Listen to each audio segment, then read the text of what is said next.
किस प्रकार के स्वभाव वाले श्रोता जिन धर्म के विराधक होते हैं यहाँ पर दर्शाया जा रहा है। अपन सभी को मिला लेना चाहिए। हमारा स्वभाव, हमारा नेचर, हमारी आदत, हमारी हैबिट इन जैसी तो नहीं है जो गाथा में दर्शाने वाले हैं। यदि है तो हमें अपनी आदत को, स्वभाव को, नेचर को, हैबिट को सुधार लेना चाहिए।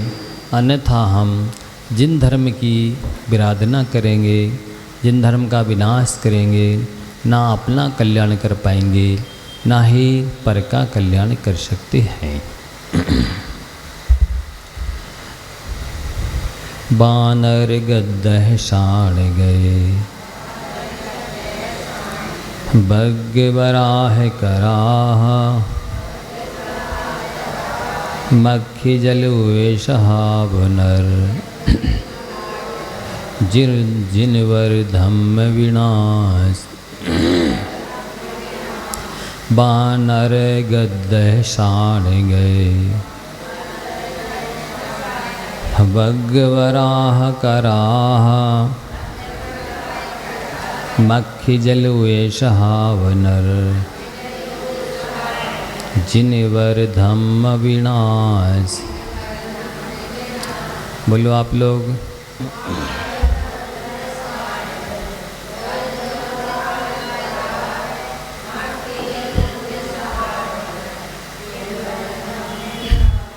अब कहते यदि श्रोता का स्वभाव बंदर की तरह चंचल है, जैसे कि बंदर बहुत चंचल होता है और उसकी दृष्टि में कोई महंगी वस्तु कुछ भी होती नहीं,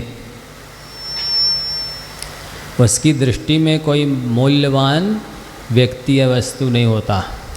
वो जो भी पास में, साथ में, सामने चीज़ आ जाती है, दिख जाती है, उसे तोड़ फोड़ डालता है बंदर।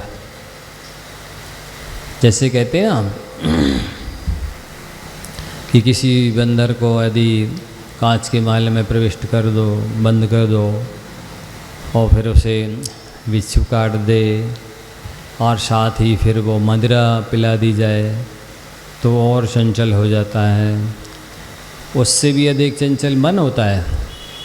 स्वभाव से तो मन का ऐसा नेचर है ही, लेकिन यदि उसको उपमा, बंदर की उपमा दे दी है कि कोई श्रोता बंदर के स्वभाव वाला है, तो बंदर भी जैसे विध्वंसक होता है, तोड़फोड़ डालने वाला होता है, वैसे ही बंदर के स्वभाव वाला श्रोता जिन धर्म को नष्ट भ्रष्ट करने वाला होता है, अप्रभावना करने वाला होता है, वो जिन शासन की प्रभावना भी नहीं कर सकता और ना ही अपना कल्याण कर सकता है। तात्पर्य ये है कि यदि अपन लोग अपना कल्याण करना चाहते हैं तो बंदर की तरह अपन को चंचल नहीं होना चाहिए, स्थिर स्वभाव वाले होना चाहिए। एक दृढ़ निश्चय कर लिया कि नहीं हमको आत्म कल्याण करना है, तो हर हालत में फिर इसमें ही कटिबद्ध रहना चाहिए। किसी भी विषय में निर्णय लेते हैं सोच समझ के लेना और लेकर के फिर जल्दी जल्दी बदलना नहीं, क्योंकि एक अज्ञानी के 1000 मत होते हैं और 1000 ज्ञानियों का एक मत होता है। इसलिए अपने निर्णय को जल्दी जल्दी बदलना ये अच्छा नहीं माना जाता। और वस्तुतः गंभीरता में जो प्रतिष्ठा मिलती है, चंचलता में वो प्रतिष्ठा त्रिकाल में भी नहीं मिलने वाली है। जो सम्मान, जो इज्जत, जो आदर गंभीर व्यक्ति को मिलता है, चंचल स्वभाव वाले व्यक्ति को वो आदर, सम्मान, इज्जत नहीं मिलती है। वो प्रामाणिकता उसके अंदर नहीं होती है, उसकी बात सुनी नहीं जाती। गंभीर व्यक्ति होता है तो उतावला शो बावला, धीरा शो गंभीर। उतावला व्यक्ति बावला माना जाता है, पागल माना जाता है, और धीरा जो धीर होता है वो गंभीर माना जाता है, जो गंभीर होता है वो धीर माना जाता है, धैर्यवान माना जाता है। तो बहुत धैर्य से, गंभीरता से, सहनशीलता से, निश्चिंतता से तत्व का निर्णय करना चाहिए, वस्तु स्वरूप का निर्णय करना चाहिए किसी भी विषय में। ऐसा नहीं तू चल में आया कहीं पर, घर में कोई दूसरे को बैठा आए, थोड़ा हम स्वाध्याय सुन के आते हैं, अब वही विकल्प लग रहा है, वो भी बैठा होगा, इंतज़ार कर रहा होगा, चला ना जाए नहीं तो नुकसान हो जाएगा। या कोई पानी में हीटर लगा के आ गए, गैस चूल्हे पर कोई सामान चढ़ा के आ गए, या कोई आकुलता पाल करके आ जाना, इससे वस्तु स्वरूप का निर्णय नहीं होता। आकुलता रहित होए निष्दिन कीजिए तत्व अभ्यास। आकुलता से रहित होकर के निष्दिन रात दिन तत्व का अभ्यास करना चाहिए। ऐसा दूसरा दिए गद्दा है।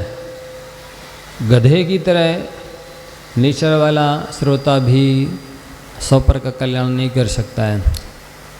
पशुनाम गर्दवा चंडाला, पशुनाम चांडाला, गर्दवा कहें या गर्दवा चांडाला। समस्त पशुओं में गधे को चांडाल कहा जाता है। क्यों कहा जाता है? इसलिए कि वो घास को जड़ से उखाड़ के खाता है। घास को जड़ से उखाड़ के खाता है, तो जड़ से जो उखाड़ता है वो कृष्ण लिस्सा वाला माना जाता है, विध्वंसक, ख़त्म करने वाला, नष्ट करने वाला। तो इस तरह का जिसका नेचर है कि किसी से रुष्ट हो जाए तो उसको फिर जड़ से ही नष्ट किए बिना माने, जिसके बिना माने ना, ये अच्छा नहीं माना जाता है। तीसरा दे रहे सांड, श्वान, कुत्ता। ऐसे लोग इन नेचर वाले होते हैं, इसलिए आचार्य महाराज ने दृष्टांत दिए हैं। यदि कुत्ते की तरह नेचर वाला श्रोता होगा तो जैसे कुत्ते की पूंछ को 12 साल पुंगरिया में डालो, जब निकलेगी जब टेढ़ी की टेढ़ी, तो आप कितने ही समझा दो, दृष्टांत दे दो, इतना ही उपदेश दे दो, कुछ भी कर दो, पंचों की बात सिर माथे, मौरी तो वहीं से बहेगी। ऐसा जो नेचर है कुत्ते की पूंछ की तरह, वो नेचर वाला श्रोता, और इसकी और विशेषताएं बताई गई हैं। कुत्ते में ये बहुत बड़ी कमी होती है, वो अपनी जाति वाले को देख कर के घुर्राता है। देख ले बेचारे भूखे प्यासे रहते हैं, उनको अपने मोहल्ले में मिलता नहीं कुछ, तो थोड़ा सा यदि दूसरे के मोहल्ले में चले गए, फिर देखो आप सारे के सारे कैसे एकदम शेर की तरह दौड़ते हैं उसके ऊपर, भौंकने, काटने, चीथने, भगाने के लिए दौड़ते हैं। तो ये जाति वाले को देखकर गुर्राना ये बहुत अच्छा नहीं माना जाता है नेचर। तो इस तरह से यदि कोई श्रोता है, उसको मनुष्य नहीं सुहाते, या स्त्रियां नहीं सुहाती हैं, या जाति वाले नहीं सुहाते हैं, तो अच्छी बात नहीं है। क्योंकि जिसमें आत्मकल्याण करने की योग्यता है, उसके प्रति आपको आदर होना चाहिए, स्नेह होना चाहिए, वात्सल्य होना चाहिए, उसके लिए सहयोग की भावना होना चाहिए। नहीं नहीं ये तो हमारी जाति का नहीं है, ये हमारे कुटुंब का नहीं है, वंश का नहीं है, गोत्र का नहीं है, इससे हमें क्या लेना देना है।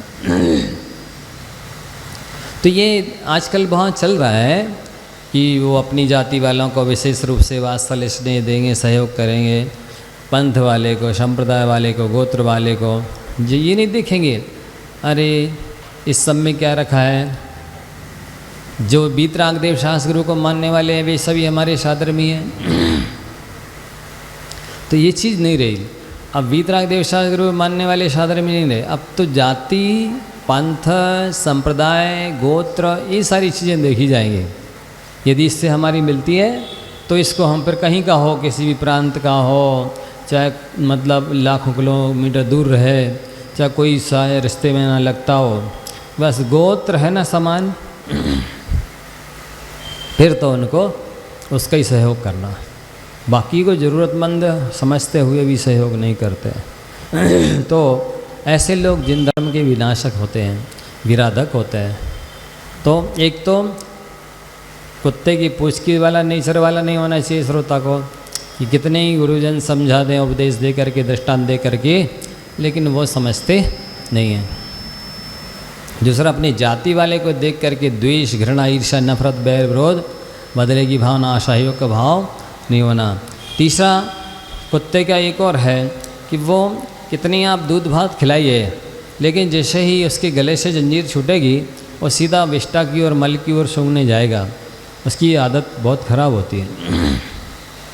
इसी तरह से यहाँ तो खूब सिर हिला हिला करके धर्मोपदेश सुन लिया, जैसे ही सभा के बाहर निकले वही घोड़ा कोई मैदान, फिर वही तंबाकू है, पान है, चाय है, गुटखा है, जो कुछ खाना पीना करना है फिर सब चालू।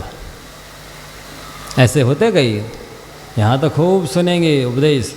इसका तात्पर्य हम ये नहीं निकाल रहे हैं, ये नहीं कहना चाहते कि वो सुने भी ना।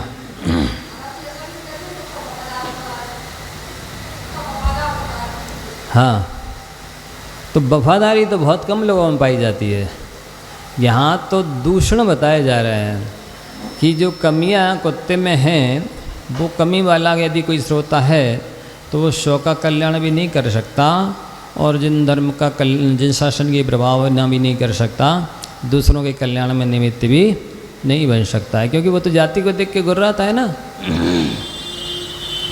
और उनको कितनी बार बार समझाओ, वो अपनी पुरानी जो आदत है, हठाग्रह है, जिद है, दुराग्रह है, वो छोड़ते ही नहीं। मैंने जो पहले सुन रखा है, समझ रखा है, वही सही है। आप शास्त्र में पढ़ के सुना दो, या कुछ भी कर दो, अपनी धारणाएं, मान्यताएं नहीं बदलते कई लोग। तो कितनी बता दी, एक तो पूछ का दृष्टांत दे करके कि कितनी भी समझाओ नहीं, अपनी धारणा छोड़ता है। दूसरा, वो जाति वाले को देख के गुर्राता है। तो ये आजकल बहुत चल रहा है। अपनी जातिवाद, पंथवाद, संप्रदायवाद, गोत्रवाद खूब चल रहा है। ये हमारा है, कहीं का भी कितनी दूरी का हो, लेकिन उसके लिए तो वो मरे जाएंगे। लेकिन बाकी की जो और भी हैं वीतराग देव शास्त्रगुरु को मानने वाले हैं, लेकिन वो उसका सहयोग नहीं करेंगे। परेशान है वो, उसको ज़रूरत है, लेकिन फिर भी नहीं ध्यान देंगे। तो जाति वाले को देखो। तीसरा, उसको कितने ही दूध भात खिलाओ, ऐसे कितने ही अच्छा अच्छा उपदेश दो, लेकिन विषय कषाय की ओर ही दौड़ेंगे वे। तो ये नेचर अच्छा नहीं माना जाता। आगे दिया शूकर का स्वभाव वाला। शूकर भी मल प्रिय होता है, उसको कितनी अच्छा भोजन रखा हो सामने, वो नहीं खाएगा, सीधा दौड़ेगा मल की ओर। इसी तरह से अच्छे अच्छे ड्राई फ्रूट्स हैं, फ्रूट्स हैं, व्यंजन हैं, वो ना खा के सीधे फास्ट फूड हैं, होटल के भोजन हैं, भक्ष्य शुद्ध जमी गंध इत्यादि हैं, वही अच्छे लगते हैं। अच्छे अच्छे भोजन जो हैं, श्रेष्ठ व्यंजन, वे नहीं खाएंगे। तो ये सुअर के स्वभाव वाले, नेचर वाले लोग हैं ना, वो जिन धर्म के विराधक है।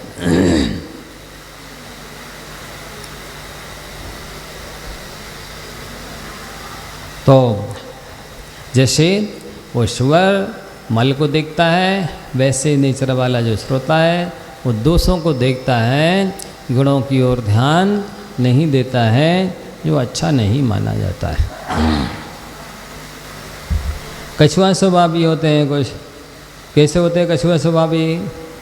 कहते हैं कछुआ यदि अपनी इंद्रियों को ऐसे संकोच कर ले तो वो इतना सख्त हो जाता है कि फिर गोली भी मारो तो मरेगा नहीं, ट्रक भी उसके ऊपर से निकल जाए तो मरेगा नहीं, इतना कठोर मजबूत हो जाता है।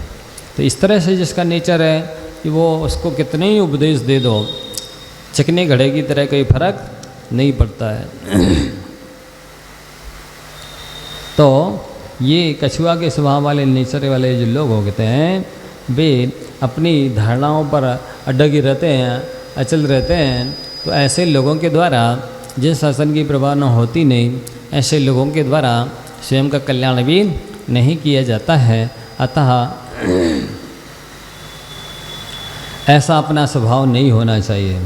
ये सभी जो श्रोताओं के भेद बताए जा रहे हैं, ऐसे नेचर वाले प्रायः पंचम काल में, दुखमा काल में हुंडोसर्पणी काल में पाए जाते हैं।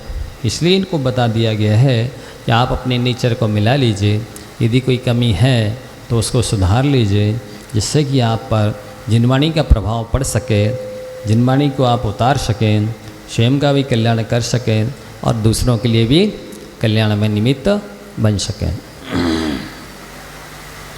आगे मक्खी के स्वभाव वाला श्रोता बताया है कि गए, कुछ शब्दों का शायद बराबर अर्थ नहीं हुआ इस पुस्तक में। गद्दह दे दिया, शान दे दिया, फिर गए का नहीं दिया।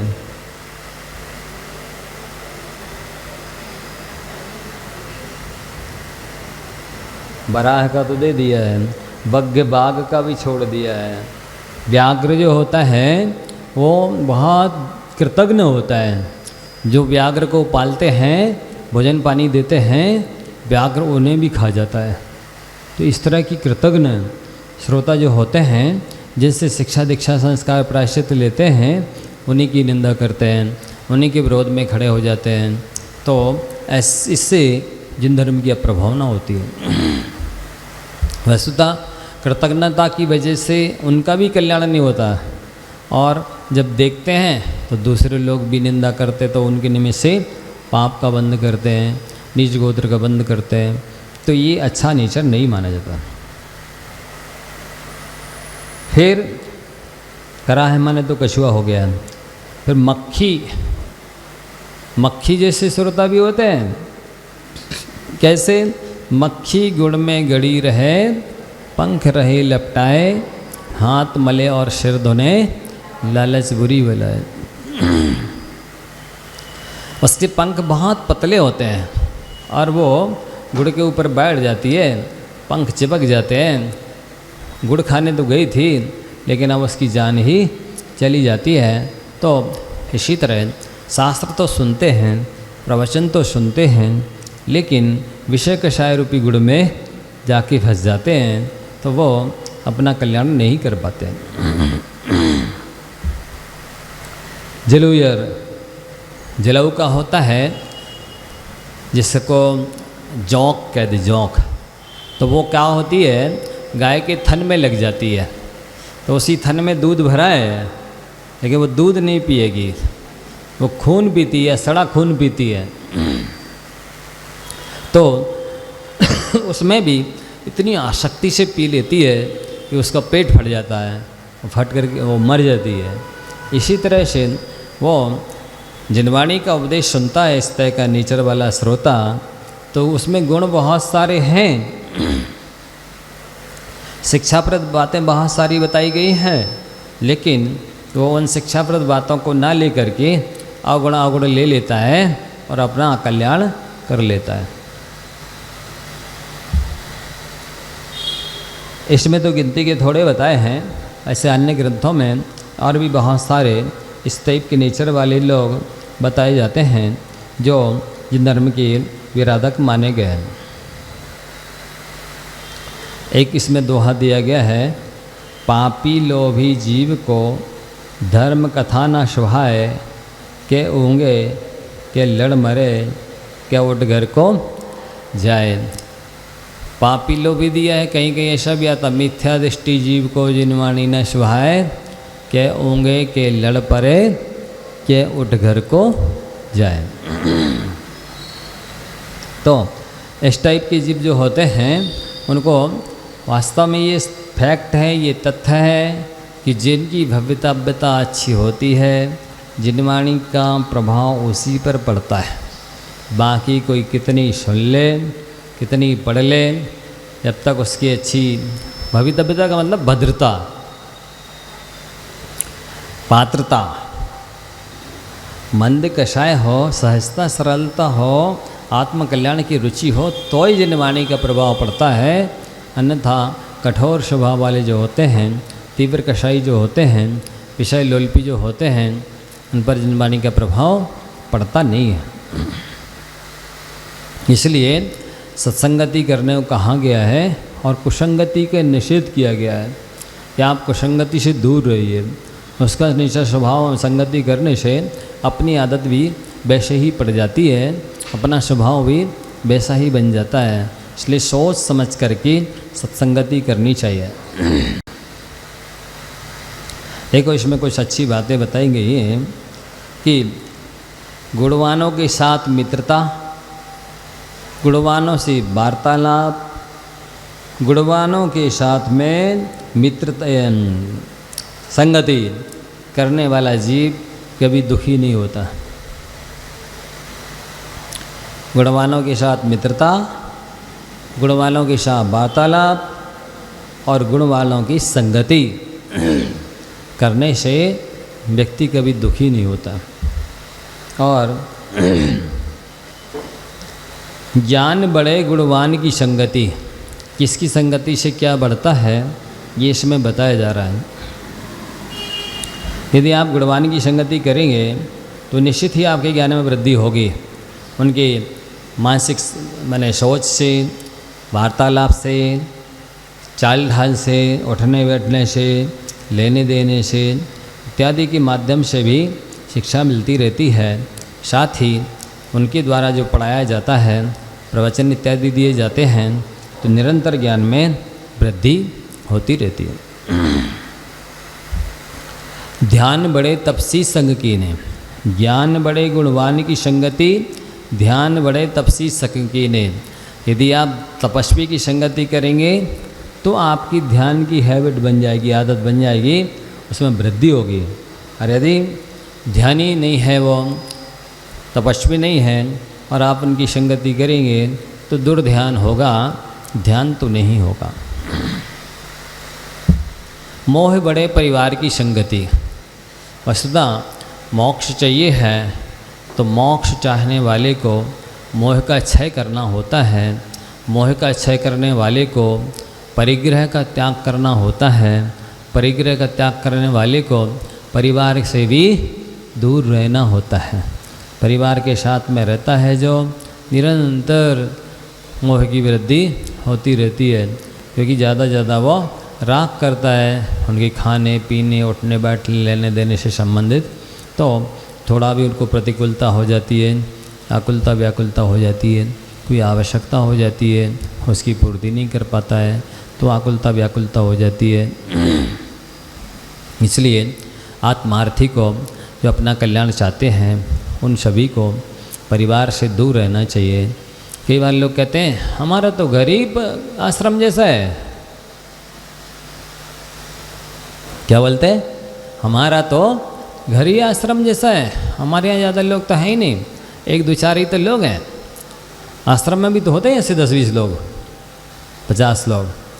तो हमारे यहाँ कोई प्रतिकूलता नहीं है, धर्म ध्यान की सब अनुकूलता है। लेकिन ये नितांत धारणा गलत धारणा है, क्योंकि घर स्वयं का हो तो उससे ही बहुत ज़्यादा राग होता है। फिर यदि वैसा रिश्तेदार वाला व्यक्ति 1 या 2 ही हों तो भी तत्संबंधी बहुत सारी चिंताएं लगी रहती हैं कि उसको कोई प्रतिकूलता ना हो जाए, कोई कमी ना रह जाए, बीमार ना हो जाए, परेशान ना हो जाए, कोई कुछ कह ना दे, इत्यादि को लेकर के ये विकल्प रहते हैं, जिससे मोहिनी की वृद्धि होती है। तो आत्मकल्याण करने के इच्छुक भव्य को परिवार से दूर रहना चाहिए। और ऐसा भी नहीं, हाँ रहते तो दूर हैं लेकिन मोबाइल से हर घंटे घड़ी घंटे समाचार लेते रहते हैं, तो क्या बात हो गई फिर? तो लाखों करोड़ों दूर भी रहो किलोमीटर, लेकिन जब हरदम वीडियो कॉल हो रही है तो क्या हो रहा है? मोह की वृद्धि तो हो ही रही। वस्तुतः मन वचन काय से ही संबंधित खत्म करना चाहिए। सर्वम निराकृत्य विकल्प जालम संसार कांतार निपात हेतुम विवेक्तमात्मानमवेक्षमाणो निलीयशेतम परमाद्वत्ते। जितने भी संसार रूपी कांतार मन अटबी में पटकने वाले विकल्प जाल हैं उन सबको दूर करना चाहिए। मन वचन का ऐसे संबंध नहीं रखना चाहिए। अब ये ठीक है, लोग व्यवहार के नाते अपन को ही किसी चीज़ की ज़रूरत पड़ती है कदाचित हल्का फुल्का सामान्य संबंध स्थापित करना बात अलग होती है, कि हरदम हर घड़ी बात करना और बात बात को पूछना, नाश्ता किया कि नहीं, भोजन किया कि नहीं, तो ये ठीक नहीं माना जाएगा। लोभ बड़े धन में चित देने। जैसे ही आप धन की ओर देखेंगे, अरे अभी तो सामने वाले का तो बहुत बड़ी कोठी बंगला है, बहुत सारा खजाना संपत्ति है, ज़मीन जायदाद सोना चांदी है, अपने यहाँ तो अभी कम है और बढ़ाओ। तो सांसारिक कामों में आपको अपने से नीचे वाले को देखना चाहिए। कि मेरे पास मान लो 2 व्हीलर है, तो उसके पास तो साइकिल है, हम तो इंजन वाली गाड़ी है, ये साइकिल से चल रहे हैं, तो आपको ये विचार करना चाहिए, चलो हमारे पास तो साइकिल है, वो तो बेचारा पैदल चल रहा है। यदि पैदल चल रहे हैं तो ये विचार करना चाहिए, अरे हम तो कम से कम जूते चप्पल पहने, वो तो बेचारा नंगे पैर चल रहा है। यदि नंगे पैर चल रहे हैं तो ये विचार करो, हम तो चल पा रहे हैं, वो तो बेचारा बाकल लेके चल रहा है, चल भी नहीं पा रहा है। इस तरह देखेंगे तो शांति आएगी, निराकुलता आएगी। और यदि अपने से ऊपर वाले को देखेंगे, एकदम आकुलता बेचैनी बढ़ जाएगी कि इससे आगे हम कब बढ़ें, इस जैसे हम कब होएं। तो चाहे भोग की कोई भी चीज़ हो, संसार के मामलों में आपको अपने से नीचे वाले को देखना चाहिए। और साधना के मामले में अपने से ऊपर वाले को देखना चाहिए। अरे हम तो एकासनी करते हैं, वो तो नीरस भोजन करते हैं, या वो तो एक आहारी को पास करते हैं, इस टाइप से पूजन करते हैं। तो अरे हम तो 1 ही 2 करते, वो तो 10 पूजन 4 पूजन करते हैं। दान देते हैं तो अरे हमने तो लाखों ही दिए, उन्होंने तो करोड़ों दिए। इस तरह से धर्म के मार्ग में अपने से ऊपर वाले को देखो, और संसार के मार्ग में विषय कषाय में अपने से नीचे वाले को देखना चाहिए, तभी अपने को शांति मिलती है। तो लोभ बड़े धन में चित देने, इसलिए धन में ज़्यादा मन नहीं लगाना चाहिए। लेकिन लोग बाग तो क्या करेंगे, हर घड़ी पेटी खोलेंगे। अभी तो घंटे आधा घंटे पहले गिन के रखे, अब फिर गिनने लगे। क्या उड़ते हैं क्या कपूर की भांति हैं? अभी तो गिन के रखे, फिर गिनने लग गए, फिर देखने लग गए, फिर देखने लग गए। ये क्या है? ये विषय संरक्षणानंदी रौद्र ध्यान है, परिग्रहानंदी रौद्र ध्यान है, जो नरकायु के आश्रव का कारण है। इसलिए ज़्यादा ध्यान उस ओर नहीं देना चाहिए। क्रोध बड़े नर मूढ़ की संगति, मूर्ख की संगति करोगे, वो कुछ समझता नहीं है, बात बात पर गुस्सा आएगी, पग पग पल पल गुस्सा बढ़ाएगा। इसलिए मूर्खों का गुरु बनने की अपेक्षा ज्ञानी का शिष्य बनना अच्छा माना जाता है। काम बड़े तीये में चित्त दीने, स्त्री आदि में मन लगाएंगे, मतलब विषय की सामग्री में मन लगाएंगे तो काम की उदीर्णा हो जाती है। इसलिए जैनाचार्यों ने कहा है कि अपन को 5 जो भावनाएं हैं, स्त्री राग कथा श्रवण, तन मनोरंग निरीक्षण, पूर्वव्रतानुस्मरण, वैशिष्ट रस, स्वशरी संस्कार त्यागा 5। प्रत्येक व्रत की जो 5-5 भावनाएं हैं वो भानी चाहिए, उससे व्रतों की सुरक्षा होती है और अपनी साधना बढ़ती है। बुद्धि विवेक विचार बड़े, कवि दीन सो सज्जन संगत कीजिए। तो कवि कहते हैं, ज्ञानी जन कहते हैं कि गुणवानों की संगति, ज्ञानवानों की संगति करने से बुद्धि भी बढ़ती है, विवेक भी बढ़ता है, वैचारिक क्षमता भी बढ़ती है, चिंतन शक्ति भी बढ़ती है। इसलिए ज्ञानवानों की, गुणवानों की संगति करनी चाहिए। पर इतना तो अवश्य है, जैसे कि नीम के वृक्ष जहाँ कहीं मिल जाएंगे, लेकिन चंदन के वृक्ष इतने सुलभ नहीं होते हैं। पत्थरों से सारी पृथ्वी भरी पड़ी है, लेकिन हीरामती जवाहरात सर्वत्र सुलभ नहीं है। काँव तो चाहे जहाँ सुनने मिल जाएगी, लेकिन कोयल की कुहू कुहू सर्वत्र सुनने नहीं मिलती है। ठीक है, इसी प्रकार से ऐरे गहरे नथु गहरे तो बहुत सर्वत्र मिल जाएंगे, लेकिन गुणवान गंभीर साधक बहुत दुर्लभ है। सच्चे मायने में जिनके पास वैराग है, सच्चे मायने में जो कल्याण करने की भावना रखते हैं, ऐसे संत साधक बहुत दुर्लभ हैं। पंचम काल है, दुखमा काल है, होंडावसर्पणी काल है। यहाँ तो विचित्र अनहोनी अनेक प्रकार की घटनाएं घटती रहती हैं। ऐसी स्थिति में सत्संगति भी हीरामोती जवाहरात से भी अनंत गुणी दुर्लभ हो गई है। इसलिए कहीं मिल जाए तो छोड़ना नहीं चाहिए। अज्ञानी पहचान ही नहीं कर पाता है, उसको है ही नहीं पहचान कि कौन सी सत्संगति कहलाती है, कि क्या हमें मिल गई। जैसे एक दोहा आता है, दर्जी को हीरा मिलो धरो, सुई पोंगरा नाम धरो। हीरा मिल गया दर्जी को तो उसमें उसके उजाले में सुई में धागा डालता था। वो समझता ही नहीं है कि इस हीरे की क्या कीमत है और इसको किस उपयोग में लेना चाहिए। ऐसी दशा है, लोग समझते भी नहीं हैं कि हमको कोई सत्संगति मिली है ज्ञानों की, गुणवानों की, तो इसका लाभ ले लेना चाहिए। कहते जैसे कंता घर रहें वैसे ही रहें विदेश। इसी तरह से अच्छे चले आए चाहे बुरे चले आए, उनको अपनी दुकान से मतलब, अपने काम धंधे से मतलब कोई मतलब नहीं रहता। तो इससे ये भी सिद्ध होता है कि वस्तुतः भाग्यहीन को ना मिले इष्ट वस्तु का योग। दाख पके तब काग के होए कंठ में रो। जैसे दाख जब पकती है उसी समय कौआ के कंठ में रोग हो जाता है तो वो खा नहीं पाता है। इसी तरह भाग्यहीन लोगों को, और ये काम और है, अभी तो इस समय और है,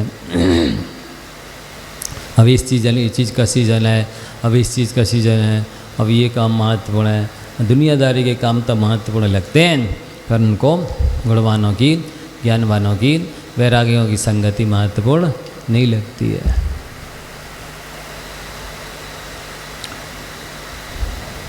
तो जैसे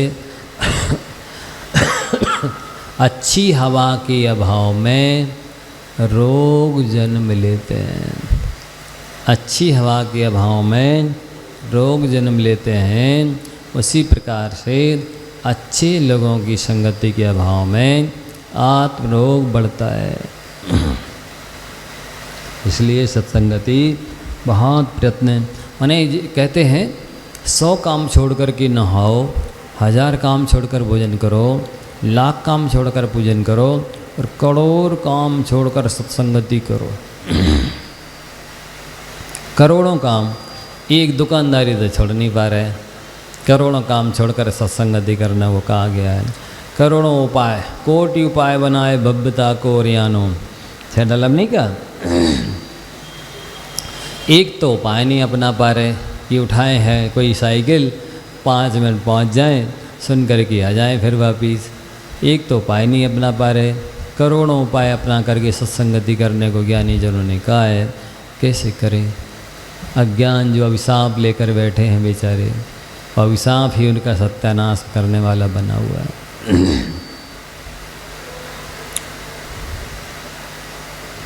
तो बहुत अच्छी बात कही है, आप सब ध्यान से सुन लीजिए। अत्यंत दुर्लभ चीज सत्संगति में प्राप्त होती है।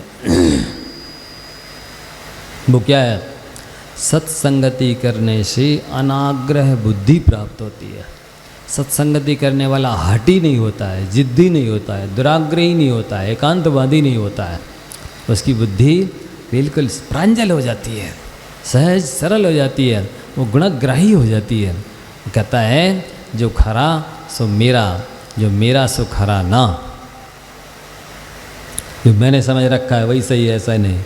कहता है नहीं, जो अच्छा है सही है, सत्यमेव जयते, सत्य की विजय होती है। मुझे तो सत्य का पक्ष लेना है। आप कौन से पंथी हो? हम तो कोई भी पंथी नहीं, आगम पंथी हैं, न 13 पंथी न 20 पंथी। कौन से पंथी? आगम पंथी, आगम चक्कू सा हो। तो इस तरह वो प्रांजल बुद्धि वाला, सरल बुद्धि वाला होता है, पर मिथ्या दृष्टि, एकांतवादी, हठाग्रही, दुराग्रही होता है। ये उसके दीर्घ संसार पने की पहचान है। इसलिए आप सब समझ लीजिए, यदि आपकी बुद्धि अनाग्रह युक्त है तो आप समझ लेना कि आपकी होनार अच्छी है।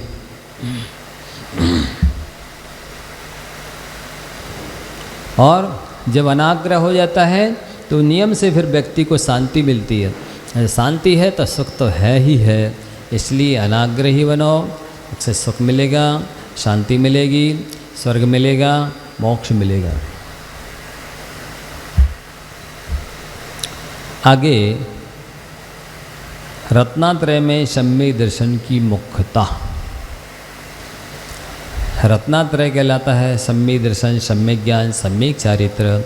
इन तीनों में मुख्यता सम्यक दर्शन की है, क्योंकि दर्शन के होने से ज्ञान भी सम्यक हो जाता है और चारित्र भी सम्यक हो जाता है। इसलिए पूरी शक्ति लगा करके अपन को सम्यक दर्शन की आराधना, प्राप्ति, उसकी रक्षा करनी चाहिए। जैसे किसी व्यक्ति को किसी के 99,999 रुपये का कर्ज देना है। यदि वो एक अंक का कर्ज उतार देता है, एक 9 का अंक उसने चुका दिया, बताइए कितने बचे? 9,999 रुपये, सीधे 90,000 का कर्ज उतर जाता है। ठीक इसी प्रकार से एक व्यक्ति सम्यक दर्शन मात्र प्राप्त कर लेता है तो उसका 90,000 रुपये जितना कर्मों का कर्ज उतर जाता है। इसलिए सम्यक दर्शन के बारे में बहुत सावधानी, बहुत गंभीरता, उसके पालन में उदारता, तन मन धन का समर्पण का हो, ये बहुत ज़रूरी है। रत्नाकर शाब्काचार्य में पूरा एक अधिकार सम्यक दर्शन के लिए 41 श्लोक लिखे हैं समंतभद्र स्वामी ने। दर्शनम ज्ञान चारित्रा साधिमान उपासनुते दर्शनम कर्ण धारण तन मोक्ष मार्गे प्रचक्षते। कहते हैं कि दर्शन ज्ञान चारित्रा, ज्ञान और चारित्र से दर्शन श्रेष्ठ पने को प्राप्त होता है। इसलिए सम्यक दर्शन को मोक्ष मार्ग में खेवटिया कहा गया है। अपन इससे दृष्टांत से समझ सकते हैं कि वस्तुतः यदि अपन को नदी पार करनी है और नाव है, सब कुछ है, लेकिन खेवटिया नहीं है, आप बताइए क्या आप उस पार पहुंच पाएंगे? पार लगाने वाला, नौका खेलने वाला नहीं है, तो आप जैसे नदी पार नहीं कर सकते हैं, वैसे ही सम्यक दर्शन यदि नहीं है तो आप कितने ही कुछ भी व्रत उपवास नियम संयम कर लो, दान दे लो, तीर्थ यात्रा कर लो, मोक्ष मार्ग तो प्राप्त होने वाला नहीं है। इसलिए बहुत गंभीरता से सम्यक दर्शन के बारे में विचार करना चाहिए। क्योंकि आचार्य समंतभद्र स्वामी ने कहा सम्यक दर्शन संपन्न मपि मातंग देशजम देवादेवम विदुर्भस्मे गूढ़ांगारांतरौजुषम। जैसे सम्यक दर्शन से सहित चांडाल की भी स्तुति की आचार्यों ने। क्या होता है चांडाल? फांसी लगाने वाला है, इतना सबसे निकृष्ट प्राणी है, लेकिन सम्यक दर्शन यदि उसके पास है तो वो श्रेष्ठ है, क्योंकि जैसे भस्म से, राख से अंगार ढक जाता है, लेकिन फिर भी उसके अंदर ओज और तेज रहता है। ठीक उसी प्रकार से ये राख के स्थानापन्न उसके जाति या कुल है, लेकिन सम्यक दर्शन उसके पास है तो देवा देवम विदु, वह देवों के द्वारा प्रशंसनीय माना गया है। और सम्यक दर्शन के बिना विद्यावृत्तस्य संभूति स्थिति वृद्धि फलोदया न संत समी सम्यक्त्वे बीजा भावी तरोरु। जैसे बीज नहीं है तो ना उसका अंकुर होगा, ना पौधा होगा, ना पेड़ बनेगा, ना पत्ते, ना फल, ना फूल, कुछ भी नहीं होगा। इसी प्रकार से यदि सम्यक दर्शन नहीं है तो आपके ज्ञान चारित्र की उत्पत्ति स्थिति वृद्धि कुछ भी नहीं होगी। इसलिए इसको बहुत गंभीरता से विचार करके और अपन को सम्यक दर्शन की प्राप्ति के लिए पूरी शक्ति लगा देनी चाहिए, पूरी बुद्धि लगा देनी चाहिए, पूरा समय लगा देना चाहिए। सम्यक दर्शन को समझना क्या चीज़ है, सम्यक दर्शन का पालन करना, कुछ भी लग जाए कैसे भी करके अपने को सम्यक दर्शन का पालन करना नितांत आवश्यक है। कार्य का नंबर 46 देखेंगे। सम्विनाशरणाणं सच्चारितं न होई नियमेणे तोरणतय मज्जे सम्य गुणकिट्ठमिति जिणोद्दिष्टं सम्विनाशरणाणं सच्चारितं न होई नियमेणे तोरणतय मज्जे सम्य गुणकिट्ठमिति जिणोद्दिष्टं। हाँ, बोलना है आप लोग को।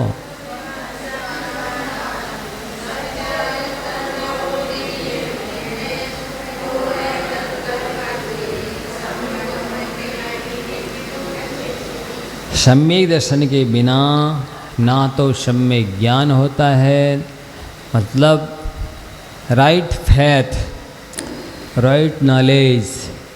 यदि आपका सम्यक दर्शन नहीं है तो नॉलेज ज्ञान भी सम्यक ज्ञान नहीं कहलाएगा, और राइट कैरेक्टर चरित्र भी सम्यक नहीं कहलाएगा। कितना भी कुछ भी कर लो, बिना श्रद्धा के समीचीन हुए कुछ भी समीचीन नहीं कहलाता है। वो पूजा है, वो दान है, वो तीर्थ यात्रा है, वो व्रत नियम संयम है, वो तप है, वो उपवास है, तो कोई भी मोक्ष मार्ग में उपयोगी नहीं बनेंगे यदि सम्यक दर्शन नहीं है तो। और यदि सम्यक दर्शन है तो फिर थोड़ा भी करो, कुछ भी कर लो, तो सब मोक्ष मार्ग में निमित्त बनते हैं। इसलिए सम्यक दर्शन ज्ञान चारित्र में सम्यक दर्शन को उत्कृष्ट गुण माना गया है, सर्वश्रेष्ठ गुण माना गया है। प्रायः करके जो धर्म की आराधना करते हैं, पूजा है, व्रत नियम संयम है, दान है, तीर्थ यात्रा है, उन सभी में इस चीज़ की प्रधानता नहीं देखी जाती कि वे इतने कटिबद्ध हों को मुझको सम्यक दर्शन प्राप्त करना ही है, मेरे में सम्यक दर्शन की कमी तो नहीं है, या सम्यक दर्शन के किसी अंग की का पालन में व्यवस्थित कर रहा हूँ या नहीं। ऐसे ही उत्कटता, इतनी ललक, इतनी सजगता, इतनी जागरूकता प्रायः करके देखने में नहीं आती है। उनको तो बस एक निश्चित कर लिया कि मेरा पूजा का नियम है, पूजा करना है, मतलब करना है, अब कुछ और दूसरी चीज़ से मतलब नहीं। किसी का शांति धारा का विकल्प है, किसी का कहने चाहिए दर्शन का मात्र विकल्प है, किसी का तीर्थ यात्रा साल में एक बार शिखर जी जाना है तो जाना है बस। किसी का नियम है कि त्रिशतृद्धि की हमें उपवास करना है, कि व्रत करना है, कि अष्टांगिक की करना है, बस। बाकी से उनको कोई मतलब नहीं है। इससे मेरे परिणामों की क्या निर्मलता हो रही कि नहीं हो रही है, मैं किस लिए कर रहा हूँ, कब से कर रहा हूँ, क्यों कर रहा हूँ, किस विधि से कर रहा हूँ, इस सब से उन्हें कोई मतलब नहीं रहता। तो ऐसा करने से उनका मोक्ष मार्ग प्रशस्त नहीं होता है। जबकि नौवे गिरिवक जाने वाले मुनिराज देवशास्त्र गुरु का दर्शन ज्ञान चारित्र का इतना विधिवत पालन करते हैं, कितना जागरूकता से, उत्कंठता से, सजगता से ये सब कुछ समझते हैं, इसके बाद भी अनंत बार नौवे गिरिवक हुआते हैं, फिर भी उनका कल्याण नहीं होता। उन महामुनियों के सामने तो कुछ भी नहीं है। सोचो, विचार करो, जब उनका कल्याण नहीं हो रहा तो ये सामान्य जो करने वाले लोग हैं, इनके अपन कैसे कह सकते हैं कि इनका जल्दी कल्याण होने वाला है। वो ये करना छोड़ दें, ये नहीं कहा जा रहा। जो कुछ कर रहे हैं वो तो ठीक है ही, लेकिन जो उसमें कमी है उसमें सुधार तो अपेक्षित होता है, करना भी चाहिए, ये यहाँ पर कहा जा रहा है। आगे सम्यक की हानि कैसे होती है ये यहाँ पर बताया जा रहा है। समय हो गया है, उसकी चर्चा अपन बाद में करेंगे।